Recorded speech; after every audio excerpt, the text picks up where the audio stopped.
দেশনেত্রী বেগম খালেদা জিয়া গতকাল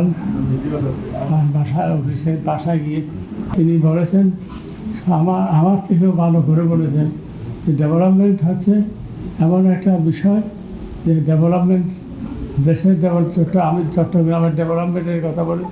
আমি বললাম যে ম্যাডাম, আপনি যে কাজগুলো করেছেন, আপনার নেতৃত্বে আমরা যে কাজ করেছি, উন্নয়নের কাজ, গণতন্ত্র প্রতিষ্ঠার কাজ, দেশ বাঁচাও মানুষ বাঁচাও, এই যে স্লোগান আপনার, সেটা যতই দেশ বাঁচাও স্লোগান দিচ্ছি ততই এর মর্মার্থ অনুভব করতেছি যে বাংলাদেশের আজকে যে পরিস্থিতি, স্বাধীনতার সার্বভৌমত্ব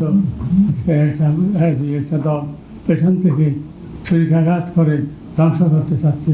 তিনি বললেন, দেখেন আমাদের কার্যক্রম তিনি বললেন আমাদের কাজ ফল দেবে এবং আমাদের কাজের মধ্য দিয়ে আমাদেরকে মূল্যায়ন করবে। সেই মূল্যায়ন অবশ্যই হবে বলে আমি শহীদ প্রেসিডেন্ট জিয়া রহমান দেশের গণতন্ত্র পুনঃপ্রতিষ্ঠার জন্য নিজেও লড়াই করেছেন, শাহাদাত বরণ করেছেন।